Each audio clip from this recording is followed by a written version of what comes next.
Mga bansa na zero corruption? May ganun pala? Kung sa Pilipinas ay laging laman ng balita ang mga anomalya, mga pondong biglaang nawawala at mga proyektong hindi natutupad, alam mo bang mayroon namang mga pinagpalang bansa at talaga namang mapapasana all ka dahil sa linis at katapatan ng kanilang gobyerno? Kaya naman sa videong ito ay ating pag-uusapan ang 5 bansang walang korupsyon sa buong mundo. Kaya't, simulan na natin. Ngunit bago yan, kung bago ka pa lang dito sa ating channel at interesado ka sa ganitong mga content na tumatalakay sa siyensya, discovery, conspiracy, kakaibang pangyayari, katatakutan at iba pa, ay pakipindot mo na din ang subscribe at bell button para lagi kang updated sa mga bagong uploads ko. Maraming salamat po. Ang mga bansang nasa ating listahan ngayon ay hindi lang basta kinuha, kundi ito ay base sa report ng Transparency International, isang non-government organization na nag-aaral at lumalaban sa korupsyon. At ito ay nilathala sa kanilang Corruption Perceptions Index report. 100 ang perfect score ng isang bansang walang korap, at 0 naman ang pinakamababa o masasabi nating sukdulan ng pinakakorap. Kaya naman una sa ating listahan ay ang number 5, Sweden. Ang Sweden ay isang bansang matatagpuan sa Hilagang Europa at bahagi ng rehiyong Scandinavia. Kilala ito sa malamig na klima, magagandang tanawin at mataas na kalidad ng pamumuhay. Ang Sweden ay may malakas na demokratikong institusyon at mataas na antas ng transparency sa gobyerno. Sa katunayan, pinapahalagahan nila ang kalayaan ng pamamahayag sa pamamagitan ng pagkakaroon ng Freedom of the Press Act of 1766 na siyang pinakamatandang batas tungkol sa pamamahayag sa buong mundo. Binibigyan nito ng malayang akses sa impormasyon ang media nang hindi pinapakialaman ng gobyerno hanggat ito ay patas at responsable, kung kaya't malayang nailalantad at nababantayan kung sino mang politiko ang mayroong bahid ng korupsyon sa kanilang gobyerno. Kung mayroong mang complaint ang mga Swedish sa kanilang opisyal, ay malaya nila itong naisusumbong ng walang takot sa kanilang ombudsman system, isang independent agency na siyang tumatanggap ng mga reklamo laban sa mga opisyal at siyang nag-iimbestiga sa mga ito. Napapakinabangan ng mga mamamayan ang kanilang buwis sa libreng healthcare system, subsidized na long-term care para sa matatanda, at libreng edukasyon mula sa primarya hanggang kolehiyo kasama ang government stipends at mababang interes na pautang para sa mga estudyante. Dahil dito, ang Sweden ay isa sa mayroong pinakamaganda at masiglang ekonomiya sa buong mundo. Sa katunayan, ayon sa Global Innovation Index ng 2024, pangalawa ang Sweden sa ranggo ng 133 na bansa na nagpapakita ng mataas na inobasyon at kayang makipagsabayan sa international market. Ayon sa tala ng Corruption Perception Index o CPI 2024, ang Sweden ay mayroong score na 80 over 100 na nagpapakita ng mababang antas ng korupsyon kontra sa 180 total ng mga bansa na kasama sa ranking. Number 4, Norway. Ang Norway, katulad ng Sweden, ay isang Scandinavian country sa Europa. Kilala ito sa magagandang fjord, malamig na klima at sikat na aurora borealis. Higit pa rito, kinikilala rin ang Norway bilang isa sa mga bansang pinakamataas na antas ng integridad sa pamamahala.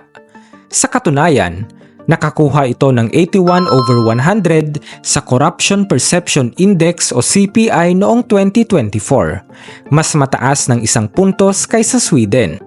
Isa rin ang Norway sa pinakamalaking producer ng langis at natural gas sa mundo.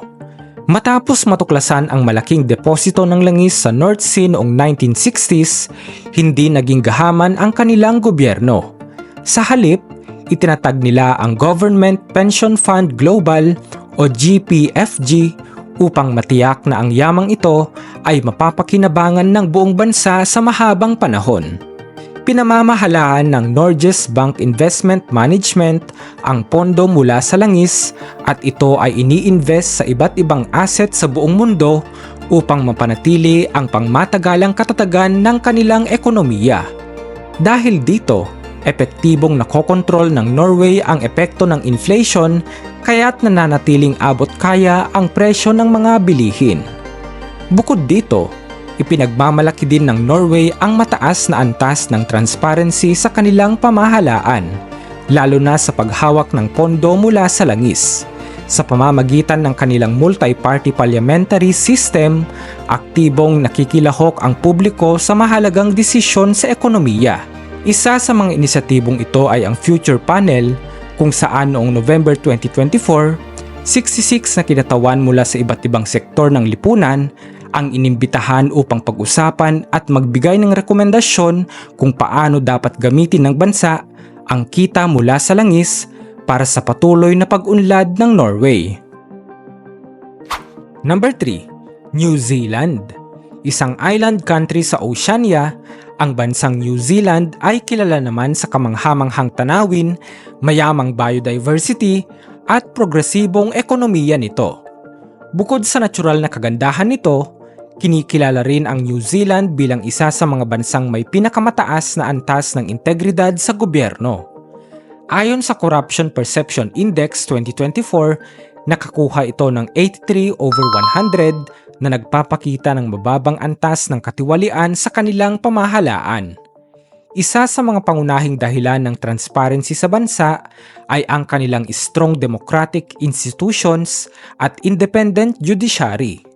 Mayroon silang mahigpit na anti-corruption laws at isang ombudsman system na tumutulong sa paghawak ng mga reklamo laban sa pamahalaan.